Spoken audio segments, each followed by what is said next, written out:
Nakakaiyak na ang presyo ng sibuyas sa ilang palengke na halos kapresyo na ng karne. At live mula sa Marikina City, may unang balita si EJ Gomez. EJ? Susan, pangunahing sangkap sa paggigisa ang sibuyas. Pero paano na lang ang budget at ulam kung ang kada kilo ng sibuyas, umabot na sa 310 pesos. Nananatiling mataas ang presyo ng karamihan ng gulay na ibinebenta sa Marikina City Public Market. Ang ilan nga, mas nagmahal pa nitong mga nagdaang araw ayon sa mga nagtitinda. Sabi ng tinderang si Jenny Lynn, dahil daw yan sa mga dumaang bagyo sa norte na sumira sa mga pananim sa ilang probinsyang pinagkukunan ng supply ng gulay at ibinebenta sa Metro Manila. Talagang ang napuruhan po kasi ng bagyo, norte. Baguio, ang Nueva Vizcaya, yan po kasi ang first supplier talaga ng gulay natin.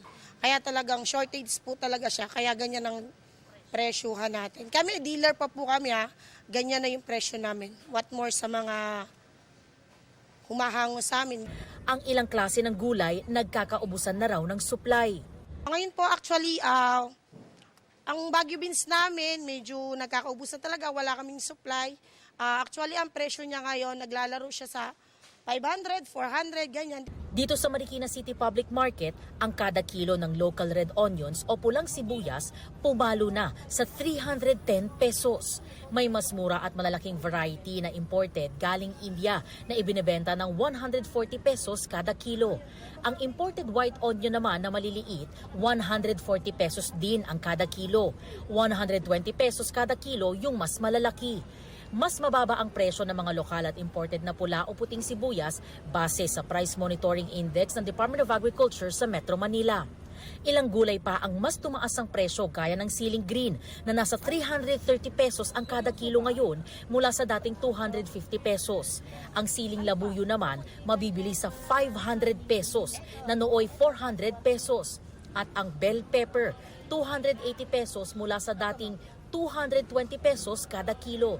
Mas mababa rin ang siling labuyo at halos katumbas lamang ang bell pepper base sa Price Monitoring Index ng Department of Agriculture sa Metro Manila. Ang mamimiling si Antonia, araw-araw na lang daw dumidiskarte para mapagkasya ang budget. Oo nga, ang taas ng presyo ng mga gulay. Kaya ang ginagawa ko na lang, binabawasan na lang yung mga